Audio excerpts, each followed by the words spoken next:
हरे कृष्णा।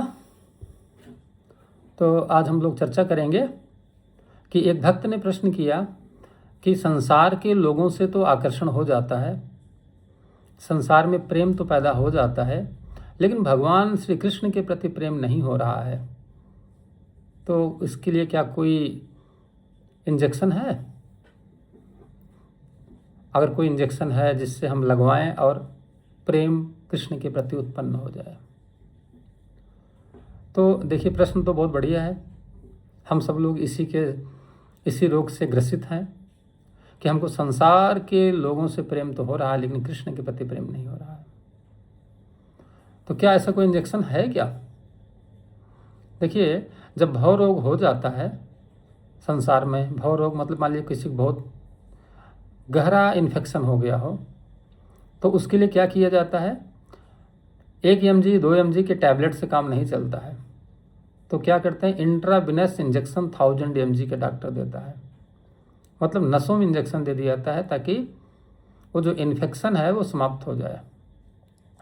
अन्यथा वो इन्फेक्शन समाप्त नहीं होने वाला है, टैबलेट काम नहीं करेगा। तो जिस प्रकार से भौतिक संसार में इन्फेक्शन को नष्ट करने के लिए इंट्राविनस इंजेक्शन दिए जाते हैं तो वो इन्फेक्शन खत्म होता है, उसी प्रकार संसार के लोगों को कृष्ण से प्रेम पैदा करने के लिए भी पावरफुल इंजेक्शन चाहिए। तो ऐसा इंजेक्शन इस संसार में आज तक न बना है, न कोई बना पाएगा, जो कि हमारी नसों में दे दे और कृष्ण के प्रति प्रेम पैदा हो जाए। लेकिन भगवान श्री कृष्ण ने स्वयं एक इंजेक्शन बनाया है। वो इंजेक्शन क्या है? भगवान बताते हैं कि यदि कोई मुझसे प्रेम करना चाहता है तो उसकी पहली योग्यता क्या है कि उसे सुनने की तीव्र इच्छा उत्पन्न करनी पड़ेगी। भगवान से प्रेम पैदा करने के लिए, भगवान के धाम जाने के लिए जो पहली योग्यता है वो क्या है? दैट इज सुनने की तीव्र इच्छा उत्पन्न होनी चाहिए, तब जाकर के रोग खत्म होगा, फिर प्रेम रोग उत्पन्न होगा। तो ये सुनना मतलब क्या सुनना है? देखिए, सुनते हम कान से हैं और कान का कनेक्शन हमारे हार्ट से होता है, हृदय से होता है। तो हम कुछ भी सुनेंगे तो काम नहीं चलेगा। जैसे कोई व्यक्ति जब कुछ खाता है, मान लिया बाहर निकला तो सड़क पे बहुत लोग बहुत कुछ बेचते रहते हैं, तो कुछ लोग क्या करते हैं, जहाँ पर हाइजीनिक फूड होगा, जहाँ पर साफ सुथरा होगा, क्वालिटी अच्छी होगी, वहीं कहीं भी कुछ भी नहीं खा लेते हैं। इसी प्रकार हमें भी सुनना है कि हमें कहीं भी कुछ भी नहीं सुन लेना है। तो क्या सुनना है, किससे सुनना है, यह इम्पोर्टेंट है। तो शास्त्र बताते हैं क्या सुनना है? कृष्ण के बारे में सुनना है।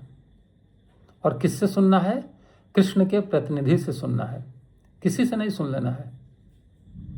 किसी से क्यों नहीं सुनना है? जो कृष्ण का प्रतिनिधि नहीं है, कृष्ण का भक्त नहीं है, अगर वो कृष्ण की बात कर रहा तो उससे क्यों नहीं सुनना भाई?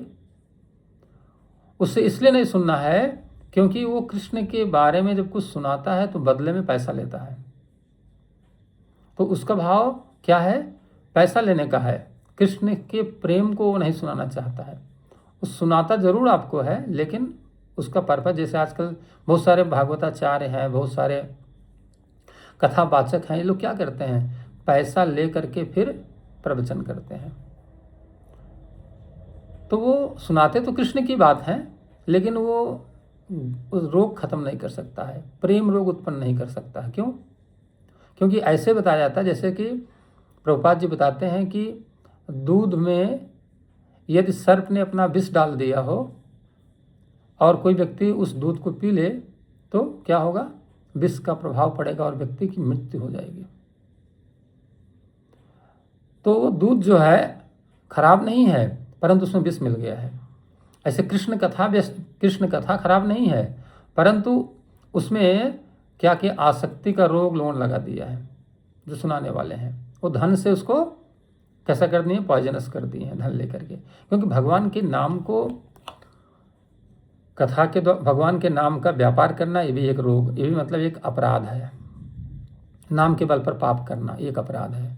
तो हमें किससे सुनना है? जो कृष्ण के नाम का व्यापार न करता हो।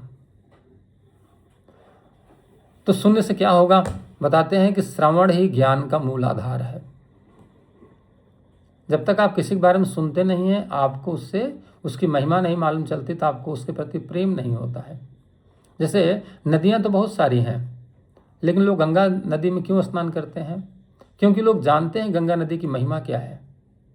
गंगा भगवान के श्री चरणों से निकली हैं, और गंगा में स्नान करने से हमारे समस्त पाप नष्ट हो जाते हैं। तो जब हम लोग जानते हैं कि गंगा जी की ये महिमा है, तो सभी लोग गंगा में स्नान करने जाते हैं। और नदियों में क्यों नहीं स्नान करते? क्योंकि उसकी महिमा उनको उतनी नहीं समझ में आती कि गंगा जी की महिमा के बराबर है। जो भगवान के श्री चरणों से निकली हों, उनकी महिमा कैसी हो सकती है, हम लोग समझ सकते हैं। इसे लोग कहते हैं गंगा जी के जल में कभी भी कीड़े नहीं पड़ते हैं। तो ये महिमा है ना, तभी तो लोग स्नान कर रहे हैं। तो ऐसे ही जब हम किसी की महिमा को सुनते हैं, तब हमें उसके प्रति क्या होता है? आसक्ति होती है। तो कृष्ण की महिमा हम जो सुनेंगे तो कृष्ण के प्रति आसक्ति हो जाएगी। अभी हम क्या करते हैं? संसार की महिमा सुनते हैं, संसार से आसक्ति है। तो ये भवरोग को नष्ट करने के लिए लोग किसी फिल्मी हीरो के बारे में सुनते हैं, किसी आजकल सो कॉल्ड जो टीवी में मूवी में तमाम एक्टर्स आते हैं उनके बारे में सुनते हैं, किसी हीरोइन के बारे में सुनते हैं, तो उससे उनको लगा होता है, उनके फैन बन जाते हैं। और जब कृष्ण के बारे में सुनेंगे तो कृष्ण के फैन बन जाएंगे। तो बात यह है कि हमें जो सुनना है कृष्ण के बारे में, वो किससे सुनना है? जो प्रामाणिक प्रतिनिधि हैं। तो महिमा क्या है सुनने की?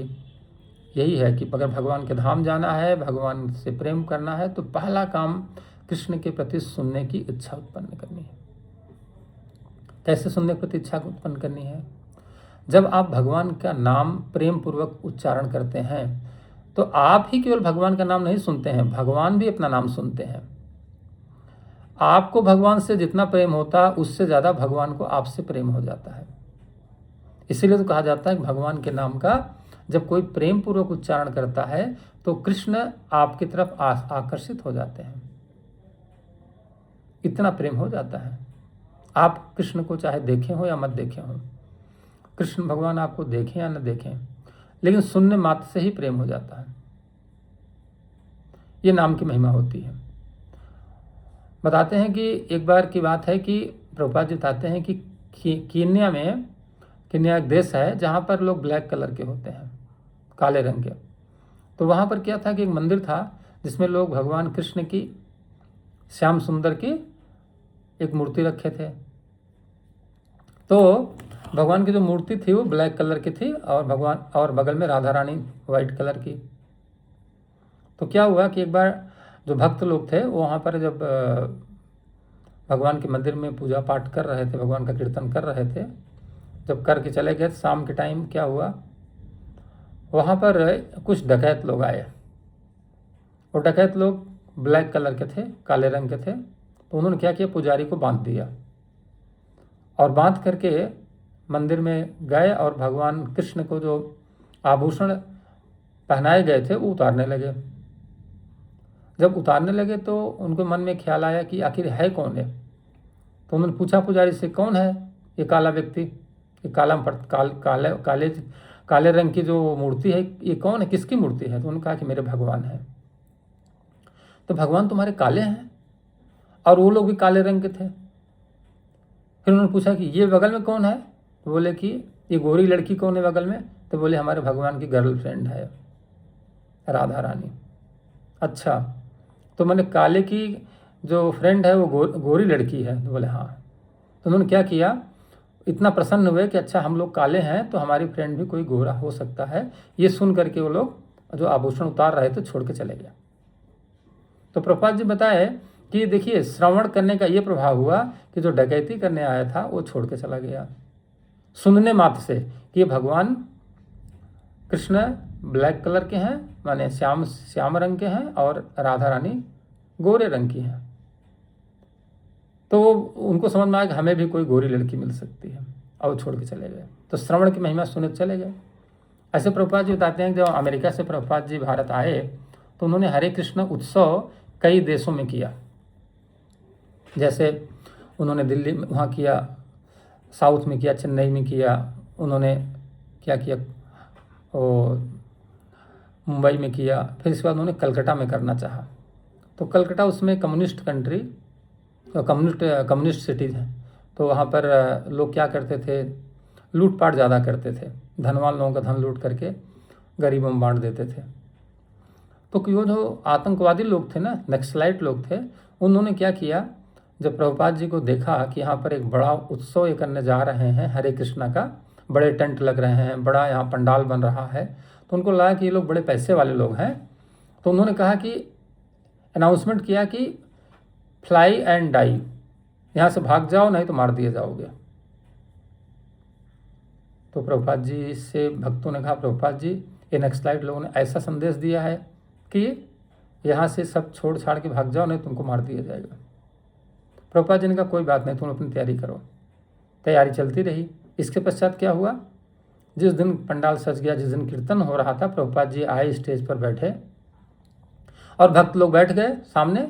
तब तक वो सब नक्सलाइट लोग आ गए और आकर के उन्होंने क्या किया, लगे मारपीट करने कि लूटपाट करने। अब सब भक्त लोग घबरा गए कि प्रभुपाद जी ने ये क्या कर दिया, और प्रभुपाद जी स्टेज पर हैं। प्रभुपाद जी ने देखा जब ये सब हो रहा है तो प्रभुपाद जी ने माइक से क्या किया, प्रभुपाद जी ने माइक में क्या किया, भगवान श्री कृष्ण का जो कीर्तन है, गोविंदम आदि पुरुषम तमहम भजामि गोविंदम आदि पुरुषम तमहम भजामि गोविंदम आदि पुरुषम। ये वाला ये प्रभुपाद जी ने ये भगवान का कीर्तन शुरू कर दिया। जैसे भगवान का ये कीर्तन उन्होंने शुरू किया, तैसे वो जितने भी मारपीट कर रहे थे सब छोड़ के भाग गए। तो भक्त लोगों ने प्रभुपाद जी से पूछा, प्रभुपाद जी इतने खतरे में आपने क्यों डाल दिया हम लोगों को। प्रभुपाद जी ने कहा कि श्रवण कीर्तन की महिमा आपको बताने के लिए। देखो मारपीट हो रही थी, जैसे ही गोविंदम आदि पुरुषम सुना वो सब छोड़ के भाग गए। ये भगवान के नाम की महिमा है जो तुमको समझ में नहीं आ रहा था। तो भगवान के नाम की जब कोई व्यक्ति महिमा सुनता है तब उसको समझ में आ जाता है कि क्या इनमें पावर है। तो जैसे अगर मान लीजिए कोई व्यक्ति इस संसार में है, यहाँ पर वो क्या कर रहा है, तमाम प्रकार की बातें सुन रहा है, तमाम प्रकार के गीत सुन रहा है, तो उसे संसार से प्रेम हो रहा है। तो भगवान की कथा और कीर्तन जब कोई व्यक्ति यहाँ सुनता है तो उसकी पात्रता बन जाती है। जब भगवान के वो धाम जाएगा तो भगवान के धाम में बताते हैं कि वहाँ ना तो कोई पॉलिटिक्स चलती है, ना वहाँ पर कोई गेम या कोई क्रिकेट या कोई टेबल टेनिस या बैडमिंटन या आदि कोई वहाँ कोई गेम नहीं होता है। वहाँ पर न तो कोई जिम, वहाँ पर न तो कोई आपको नौकरी या ना कोई बिजनेस करना है। वहाँ पर क्या करना है, वहाँ पर केवल और केवल भगवान की कथा सुननी है और प्रसाद खाना है और एंजॉय करना है, बस। तो वहाँ पर एक ही काम है, यह कृष्ण कथा ही होना वहाँ पर, तो उसी का अभ्यास करो यहाँ पर। तो जो कृष्ण का प्रेम नहीं मिल रहा है क्योंकि कथा हमारी कृष्ण के प्रति नहीं हो रही है। तो भगवान के नाम में इतनी पावर है कि वो जब कोई व्यक्ति राइट सोर्स से सुनता है ना तो कृष्ण के प्रति प्रेम हो जाता है। आप देखिए बताते हैं शास्त्र में, अगर भागवत आप पढ़ें तो नारद मुनि क्या करते थे, जब भगवान द्वारिका में थे तो वहाँ नारद मुनि तो आया जाया करते थे। तो नारद मुनि क्या करते थे कि जो रुक्मणी के पिताजी थे ना, उनको भगवान के बारे में आके सुनाया करते थे। तो रुक्मणी जी क्या करती थी, वो सुनती थी और भगवान के बारे में जब सुनती थी तो सुन करके रुक्मणी को भगवान से प्रेम हो गया, जबकि उन्होंने भगवान को देखा नहीं था, लेकिन सुन सुन करके उनको कृष्ण से प्रेम हो गया। और कृष्ण से जब प्रेम हो गया तो उन्होंने निर्णय लिया कि मैं विवाह करूंगी तो कृष्ण से ही करूंगी। लेकिन उनका जो भाई था वो कृष्ण से ईर्ष्या करता था, उनका नाम रुक्मी था। रुक्मी चाहता था कि शिशुपाल से उनका विवाह करा दिया जाए। तो क्या हुआ, रुक्मी ने क्या किया, शिशुपाल से उनका विवाह तय कर दिया। अब विवाह के केवल 2 ही दिन बचे थे, तो रुक्मिणी ने सोचा कि अब तो मैं कृष्ण को ये संदेश भेजूंगी कि मैं आपसे विवाह करना चाहती हूँ, मैं शिशुपाल से विवाह नहीं करूँगी। तो रुक्मिणी ने क्या किया, एक पत्र लिखा जिसको लव लेटर बोलते हैं, पहला प्रेम पत्र लिखा उन्होंने। उस प्रेम पत्र में उन्होंने क्या लिखा, भागवत में आप लोग पढ़िएगा। उन्होंने लिखा, मैं शार्ट में 2 लाइन बोलता हूँ, लिखता हूँ, मैंने बता रहा हूँ कि उन्होंने लिखा रुक्मिणी ने कि भगवान, और हाँ, एक ब्राह्मण को बुलाया और उन्होंने कहा कि ये पत्र मैं लिख रही हूँ और ले जाकर के भगवान कृष्ण को दे देना।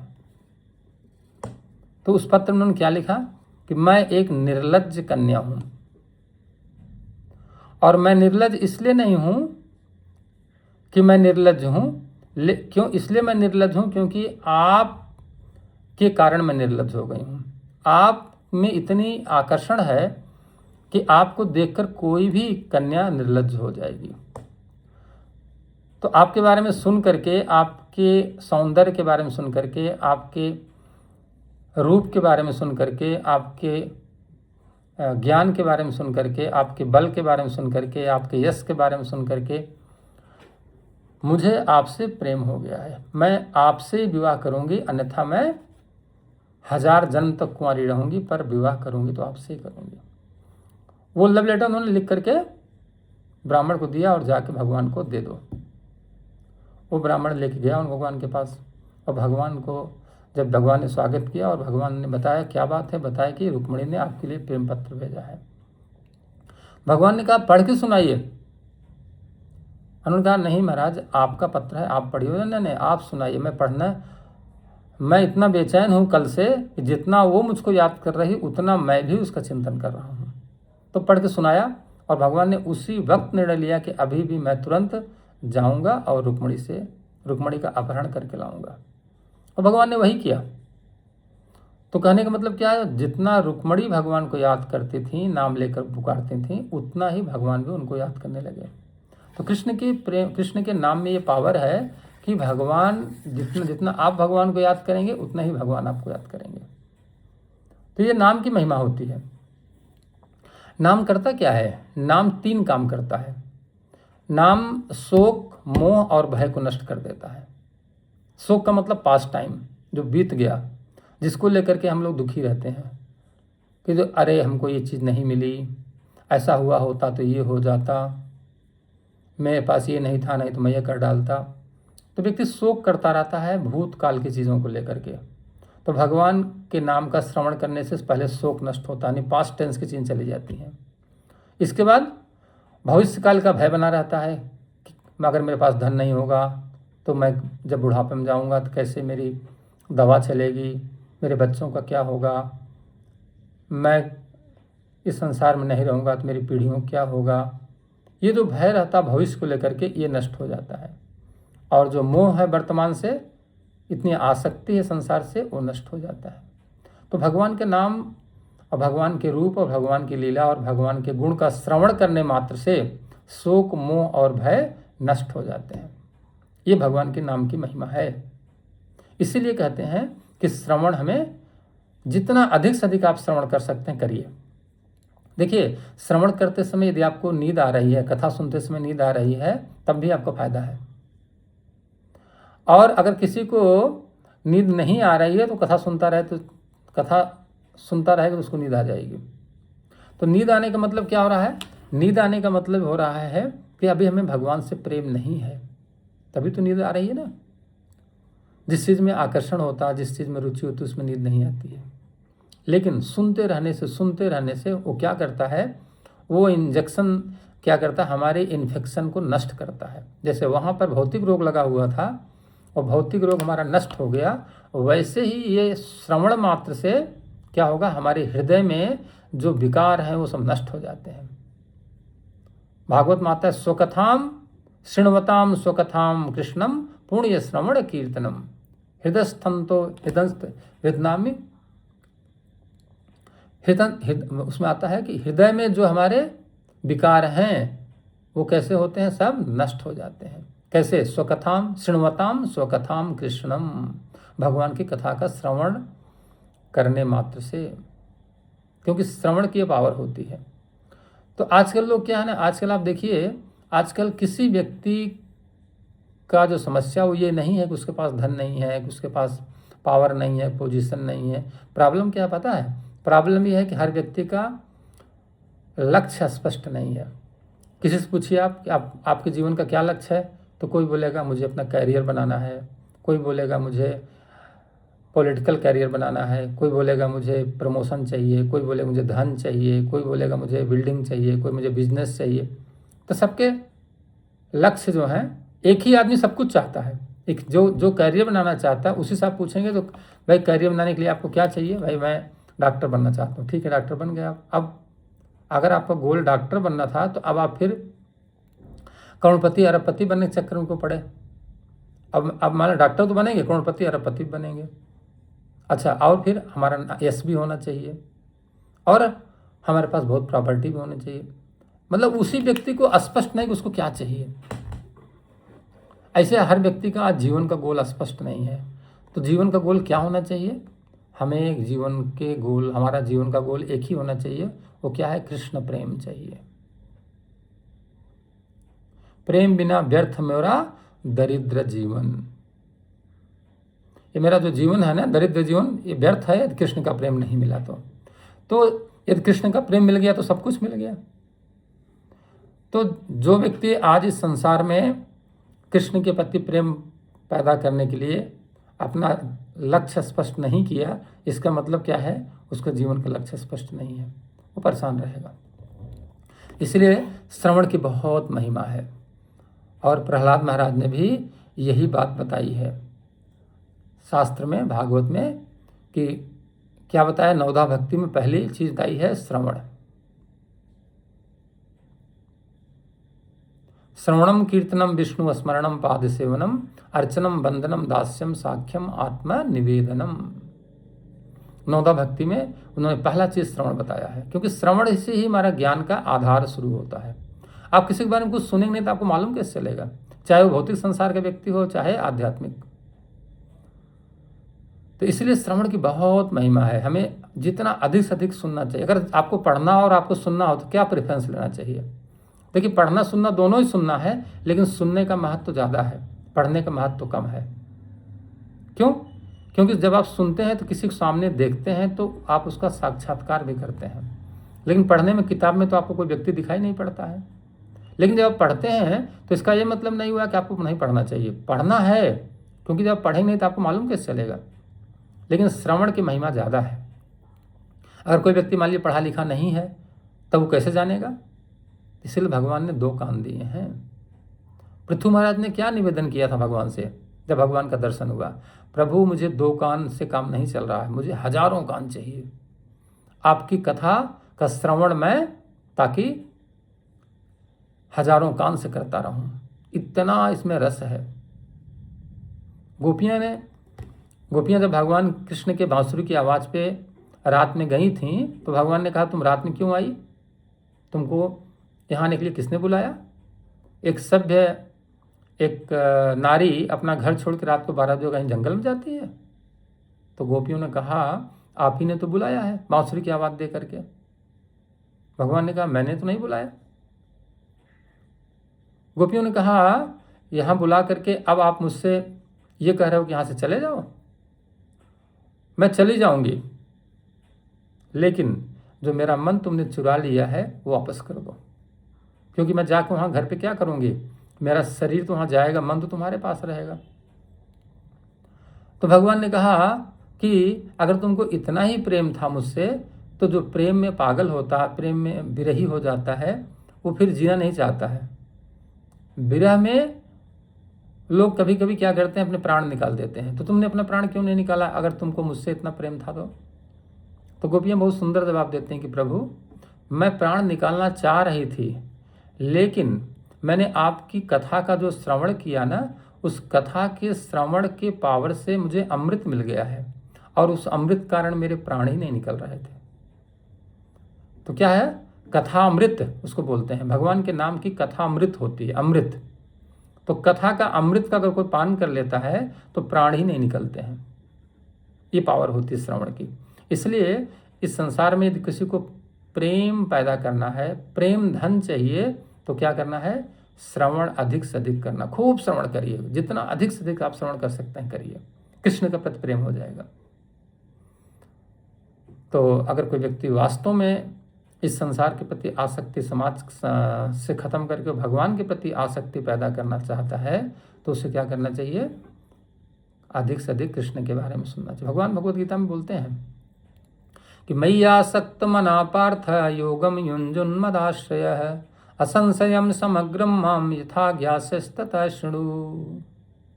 भगवान कहते मय्यासक्त मना पार्थ, मई आसक्त मन को मेरे में आसक्त करो हे पार्थ, और योगम युञ्जुन्मद आश्रय है, मत आश्रय होकर के योग का अभ्यास करो, और असंशयम समग्रम माम यथा ज्ञास्यस्तथा शृणु। शृणु माने सुनो, मैं तुमको बोल रहा हूँ, ऐसा सुनने के पश्चात मेरे बारे में मुझसे आसक्ति करने के बाद असंशयम समग्रम माम, सारा संशय नष्ट हो जाएगा।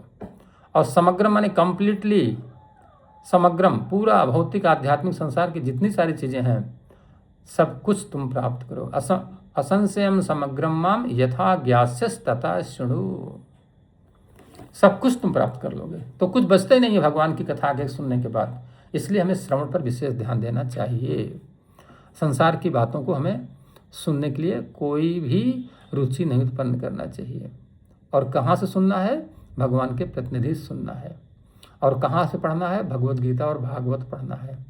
और सुनने पढ़ने के बाद हमें क्या करना है? भगवान को प्रेम पूर्वक बुलाना है। हरे कृष्णा कृष्ण कृष्णा हरे हरे, हरे रामा राम रामा हरे हरे।